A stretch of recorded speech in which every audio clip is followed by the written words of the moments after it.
नमस्कार, मैं रचना शर्मा चढ़ती कला टाइम टीवी देख रहे सभी दर्शकों का स्वागत करती हूं। आप देख रहे हैं हरियाणा न्यूज। समाचारों की शुरुआत से पहले एक नजर आज की मुख्य सुर्खियों पर।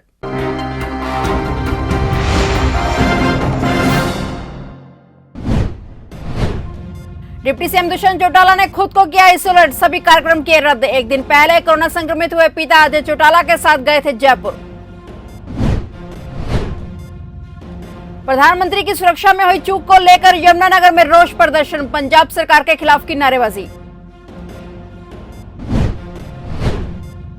गुरुग्राम में बच्चों पर तीसरी लहर का कहर, अब तक कुल 580 नाबालिग संक्रमित। गुरुग्राम में तेजी से हो रही बढ़ोतरी।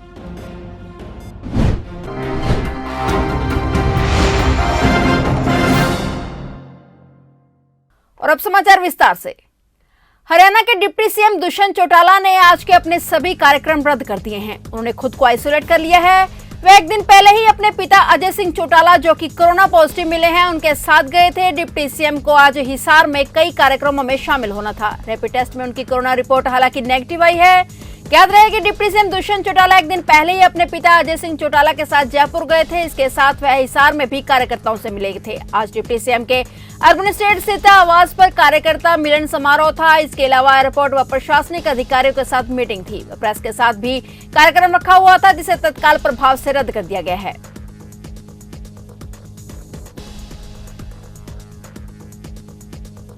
पंजाब में रैली में जाने के दौरान प्रधानमंत्री की सुरक्षा में हुई चूक को लेकर यमुनानगर में भाजपा अनुसूचित जनजाति मोर्चे के लोगों ने सड़क पर रोष प्रदर्शन करते हुए पंजाब सरकार के खिलाफ नारेबाजी की और राष्ट्रपति से पंजाब सरकार को बर्खास्त करने की मांग की।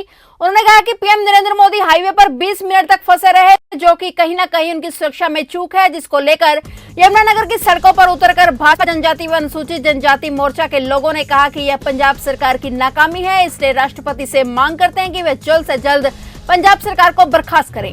पंजाब में जो कांग्रेस पार्टी की सरकार है, उसने हमारे देश के जो प्रधान सेवक हैं श्री नरेंद्र मोदी जी की जो सुरक्षा में चूक करी है, जानबूझकर उसमें एक व्यक्ति को गाड़ी लेके जो बीच में डाला है, यह प्रधानमंत्री जी की जान को खतरा था।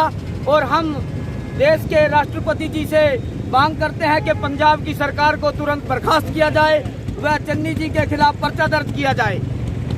अपना प्रधानमंत्री जी ने उनको इन्विटेशन नहीं दिया था या वहाँ जाने का निमंत्रण नहीं दिया था कि मैं पंजाब में जा रहा हूँ? ऐसा है जी, जब देश के प्रधानमंत्री किसी भी स्टेट में जाते हैं, सरकार चाहे जिस मर्जी पार्टी की हो, तो वहाँ का उनकी सुरक्षा का, प्रधानमंत्री की सुरक्षा का जिम्मा प्रदेश की सरकार के ऊपर होता है। और प्रदेश की जब पंजाब में प्रधानमंत्री जी घुसने लगे हैं, तो उनके काफिले में कोई बीच में घुस जाता है, तो यह वहाँ की सरकार की निकम्मापन साबित करता है। जननायक जनता पार्टी विधायक गोला ईश्वर सिंह ने अपने निवास स्थान पर एक प्रेस वार्ता का आयोजन किया। इस दौरान पत्रकारों से रूबरू होते हुए गोला विधायक ईश्वर सिंह ने बताया कि सरकार द्वारा विकास की दृष्टि से गोलाचिका को 2 बड़ी सौगातें दी गई हैं। पीडल से टिटियाना बाईपास निर्माण की मंजूरी मिल चुकी है, जिस पर लगभग 54 करोड़ रुपए खर्च किए जाएंगे। ई भूमि पोर्टल के माध्यम से जमीन को अधिग्रहण करने की प्रक्रिया शुरू हो चुकी है।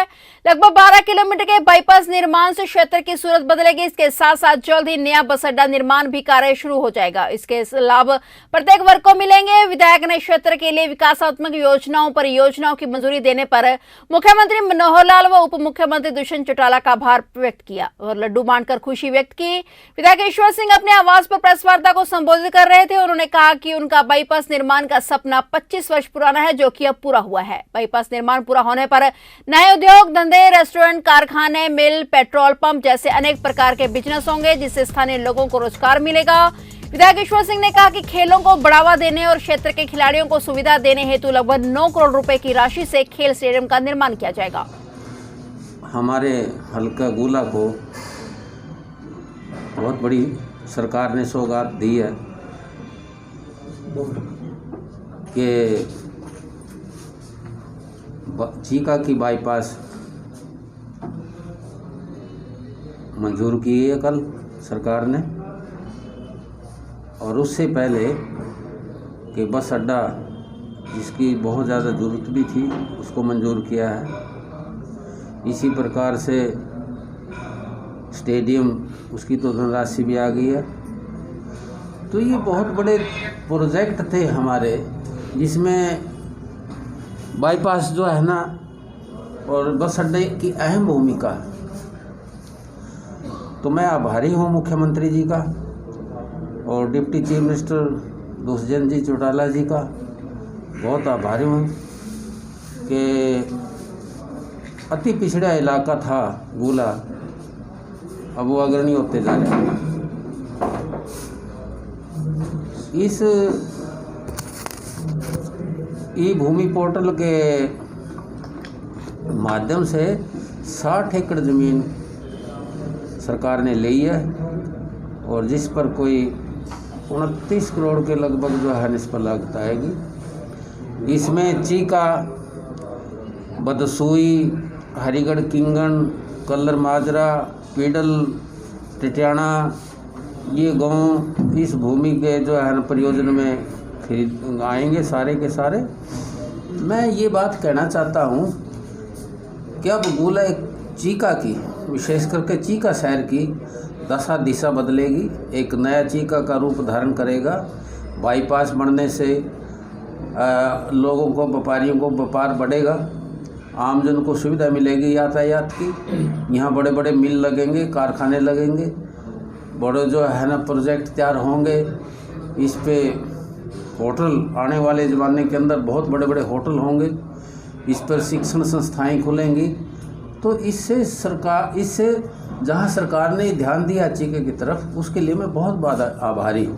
कोरोना की जिस तीसरी लहर का अंदेशा जताया जा रहा था, उसका कहर अब शुरू हो चुका है। ऐसा हम नहीं बल्कि बच्चों में संक्रमण के आंकड़े खुद ब खुद बयान करने लगे हैं। हरियाणा के गुरुग्राम में कोरोना की तीसरी लहर ने नौनिहालों को अपनी चपेट में लेना शुरू कर दिया है। साइबर सिटी में 580 बच्चे कोरोना संक्रमण से जूझ रहे हैं और आंकड़ा तेजी से खतरनाक स्तर पर पहुंचता जा रहा है। अधिकारियों की माने तो 10 साल से नीचे के 170 बच्चों में कोरोना के लक्षण देखे गए हैं। 11 से 18 साल तक के 410 बच्चे भी कोरोना संक्रमण से जूझ रहे हैं। डॉक्टर जेपी का कहना है कि नए साल की शुरुआत से ही कोरोना की तीसरी लहर का संक्रमण तेजी से बढ़ता जा रहा है। बीते 7 दिनों में हर रोज औसतन 892 संक्रमित मरीज सामने आ रहे हैं, जबकि हर घंटे 37 मरीज संक्रमित हो रहे हैं। साइबर सिटी में तमाम पाबंदी और सख्ती के बावजूद बीते 7 दिन में 6247 संक्रमित मरीज आंकड़ों में दर्ज किए गए हैं, जबकि सिर्फ 1796 मरीज संक्रमितों ने ही कोरोना को मात दी है। ऐसे में अगर लापरवाही ऐसे ही बढ़ती गई तो आने वाले दिनों में हालात और खतरनाक स्तर पर पहुंच सकते हैं।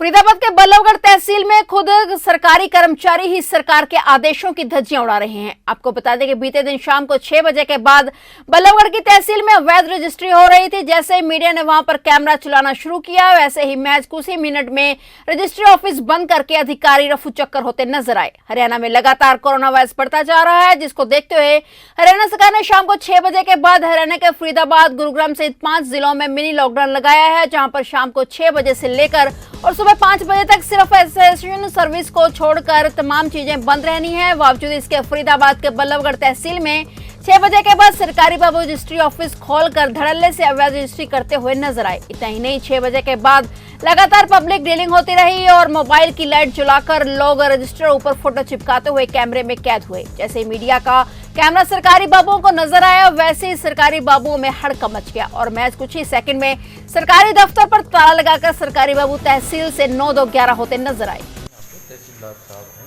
उनके पास एडिशनल चार्ज है। ठीक है। अभी हमारे ऑडिटर आए हुए थे। अच्छा ऑडिटर प्लस उनका अभी स्टाफ के सामने ही गए हैं सर, हमारे पास बाकायदा वीडियो है पूरी कि यहाँ पर किस तरीके से रजिस्ट्री हो रही थी, किस तरीके से लेन देन हो रहा था, सारी चीज़ हमारे पास है।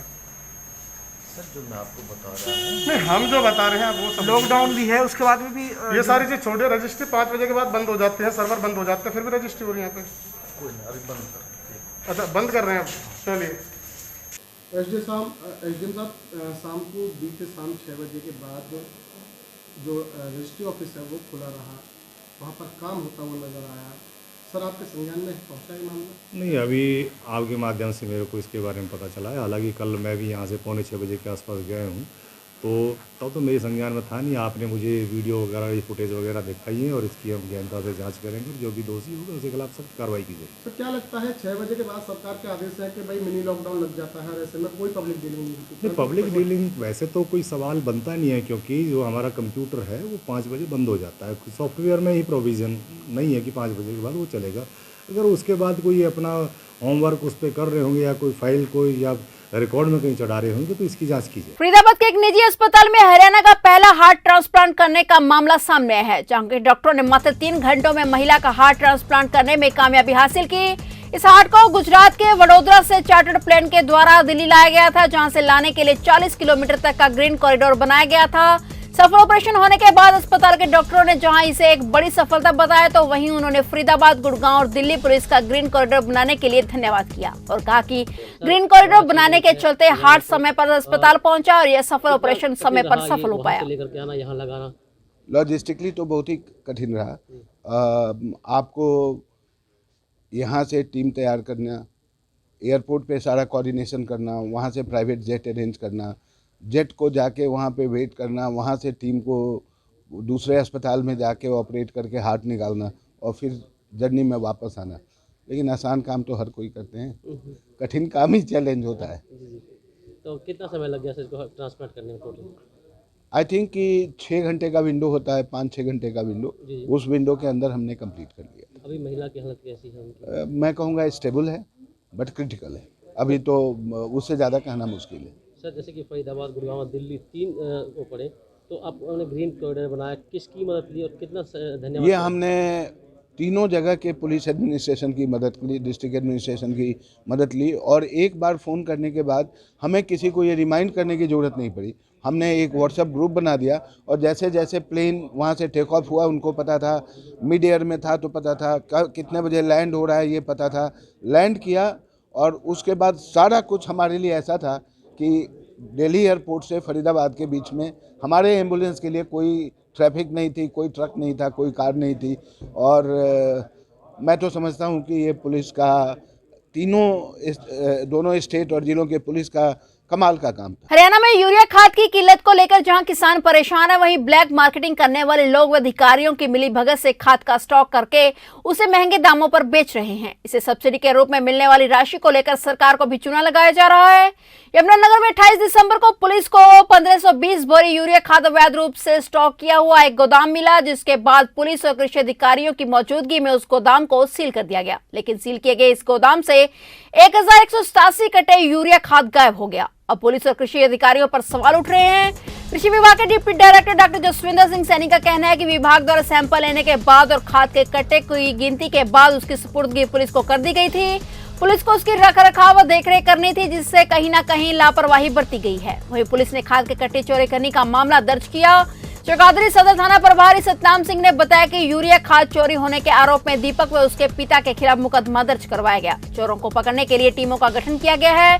चोरी करने वाले आरोपियों को जल्द ही गिरफ्तार करने की पुलिस ने बात कही। ये है कि 27/12/2021 को छिछरौली पुलिस ने और एग्रीकल्चर इंस्पेक्टर के साथ मिलकर कोई गड्डी खाद वाली पकड़ी थी और उस खाद वाली गड्डी पकड़ने वाले ने एक पर्चा दर्ज कराया था। छिछरौली ने मुकदमा नंबर 309 और अंडर सेक्शन 5, 8, 25, 28, 35 वगैरह ये जो खाद वाले उसमें मुकदमा दर्ज कर दिया था। इन्होंने मुकदमा दर्ज करने के बाद फिर इसकी तफ्तीश करी। तफ्तीश में इन्होंने दौराने रिमांड जो ड्राइवर पकड़ा था, इन्होंने ड्राइवर ने बताया कि मैं खाद पिंजट्टों ताज होटल के पास गोदाम है उससे ले आया हूँ। इन्होंने आके वहाँ रेड करी होगी। रेड करने में वहाँ इनको 1520 कट्टों के लगभग मिल गए थे, जिसमें एग्रीकल्चर वाले और SHO छिछरौली मौके पे आ गए अपनी पुलिस लेके और इन्होंने फिर मेरे को भी सूचना दी तो मैं भी मौके पे चला गया था। मौके पे जाके इन्होंने खाद को फर्द द्वारा कब्जा पुलिस में लेके आ गए थे और इन्होंने फिर खाद को हमने ये कहा था कि ये खाद माल मुकदमा है, इसको खराब होने वाली चीज़ है, इसको किसी अच्छी तरीके से कहीं रखना। तो इन्होंने उसको उसी जगह उसी गोदाम में सील कर दिया था। सील करने के बाद ये वहाँ से चले गए। उसके बाद फिर उसको पकड़ने के लिए जिसने ये गोदाम सील कर जिसका खाद था बहुत कोशिश करी उन्होंने, तो इनको मिला नहीं। दोबारा फिर 31 तारीख को मेरे को एक टेलीफोन आता है बलदेव सब इंस्पेक्टर छिछरौली का भी मैं यहाँ आया हूँ और हमारा यहाँ से खाद चोरी हो गया है। तो फिर वहाँ मेरा ASI मेहर लाल जी वहाँ गए जहाँ बलदेव ने उनको एक अपनी कंप्लेंट दी और जिस कंप्लेंट में हमने मुकदमा नंबर 209 अंडर सेक्शन 457 380 में पर्चा दर्ज कर लिया। बाय नेम उन्होंने बाय नेम दिया है दीपक और उसके फादर अनिल के कुमार, भाई इन दोनों ने चोरी कराया है खाद। को हमें सूचना मिली थी पुलिस द्वारा कि पंजेटो में अवैध रूप से खाद का स्टॉकिंग की हुई है। तो वहाँ चेकिंग के लिए हमने QC साहब हमारे ड्यूटी पे गए थे, बालमुकुंद कौशिक जी। उन्होंने देखा कि उनका गोडाउन है जो वो ऐड नहीं हो रहा था, तो वो कट्टे गिने तो 1500 के करीब लगभग कट्टे थे। तो हमने उसकी FIR एसेंशियल कमोडिटी एक्ट में और फर्टिलाइज़र कंट्रोल मूवमेंट ऑर्डर के तहत FIR करा के पुलिस को सुपुर्दगी दे दी थी। फिर नेक्स्ट डे हमें पता लगा कि पुलिस के द्वारा ही पता लगा कि वहाँ से वो कट्टे गायब हो चुके हैं। लेकिन वो अब आगे का मामला वो पुलिस का था, क्योंकि हमने खाद की जो सुपुर्दगी थी वो पुलिस को दे दी थी। उसमें अगले केस में पुलिस ने उसमें FIR दोबारा उनकी मालिक की करवाई है और हमने 3 तारीख को टाइम दिया था लाइसेंस का, उसका शोकाज नोटिस निकाला था। तो वो शोकाज नोटिस पे हमारे यहाँ आया नहीं, तो हमने कल उसका लाइसेंस 4 तारीख को कैंसिल कर दिया। पिहोवा पुलिस द्वारा नाका लगाकर चेकिंग के दौरान 240 ग्राम अफीम पकड़ी गई। SHO प्रतीक का कहना है कि बड़े अधिकारियों के निर्देशानुसार नशा मुक्त कराने के पुलिस ने यह अधिनियम चलाया था और 2 लड़कों को गिरफ्तार किया गया है, जिसमें एक लड़का यूपी का पाया गया और दूसरा लड़का करनाल जिले का रहने वाला है। उन्होंने कहा कि दोषियों को आगे अदालत में पेश करके रिमांड के लिए भेज दिया जाएगा और पूछताछ के दौरान जो मेन सप्लायर है उसको भी जल्द ही गिरफ्तार किया जाएगा। साथ ही उन्होंने कहा कि पुलिस का यह अभियान आगे भी जारी रहेगा। हमारे माननीय पुलिस अधीक्षक महोदय डॉक्टर अंशु सिंगला जी के आदेशानुसार, उन्होंने दिशा निर्देशानुसार हमने पेवा में स्पेशली नशा को रोकने के लिए एक अभियान चलाया हुआ है और उस कंटिन्यूस अभियान के तहत हमने कल 240 ग्राम अफीम 2 लड़कों से पकड़ी है। एक यूपी का रहने वाला है और एक डिस्ट्रिक्ट करनाल का रहने वाला है और आगे भी यह अभियान ऐसे ही चलता रहेगा। आज उनको माननीय अदालत के सम्मुख पेश करके रिमांड लिया जाएगा और उससे गहनता से पूछताछ की जाएगी कि वो आगे कहाँ से लेके आता था, यानी कि मुख्य सप्लायर कौन है, और उसको भी जल्दी गिरफ्तार किया जाएगा। पिहोवा में तय समय के बाद भी दुकानें खुली रहने का मामला सामने आया है। लॉकडाउन में दुकानें खुलने का समय शाम 6 बजे का है। इसके बाद भी दुकानदार देर शाम तक दुकानें खोले रहते हैं। इस वजह से खरीदारों की भीड़ लगी रहती है। इन दुकानदारों के खिलाफ कार्रवाई करने देर शाम 7 बजे के करीब तहसीलदार भारती चौहान अमले के साथ बाजार में पहुंचे। उन्होंने धड़ाधड़ 25 दुकानदारों के चालान काटे। कोरोना के चलते चालानों को लेकर दुकानदारों में हड़कंप मचा हुआ है। निर्देश दिए गए कि कोरोना के बढ़ते हुए मामलों को देखकर चालान हमने आज मार्केट 6 बजे से पहले बंद करवा दिए इसलिए, और हमने 25 चालान किए और लोगों को जागरूक कर रहे हैं कि मास्क लगाए। उनका चालान है जी। कितने का चालान है? 500 का चालान है। एक 5000 का जो दुकानदार आते हैं, दुकानदार का 5000 का चालान है ना। पहाड़ों पर हो रही बर्फबारी के साथ मैदानी इलाकों में भी बरसात हो रही है। सिरसा की बात की जाए तो कल रात से ही यहां पर रुक रुक कर बरसात हो रही है। बरसात से तापमान में गिरावट देखने को मिली है। ठंड बढ़ गई है तो वहीं बरसात की वजह से कई जगह पर हुए जलभराव के चलते लोगों को समस्याओं का भी सामना करना पड़ रहा है। यह बरसात अन्नदाता के लिए लाभकारी बताई गई है, क्योंकि इस बरसात से गेहूं का काफी लाभ हो रहा है। मौसम वैज्ञानिकों की माने तो आज दिन भर इस तरह से ही मौसम रहने वाला है और रुक रुक कर बरसात होती रहेगी। 3 दिन हो गए बारिश रुक रही है। वैसे तो कणकों फसल को फायदा है, बीच में सरसों चने का नुकसान भी है। गलियों में चिकड़ बहुत है, निकला नहीं जाता है, काम धंधे शहर के खत्म हो रहे हैं, पानी बहुत है, कई गलियों को सफाई नहीं हो रही। फिलहाल न्यूज में इतना ही। तब तक के लिए देखते रहिए चढ़ती कला टाइम टीवी और मुझे दीजिए इजाजत। धन्यवाद।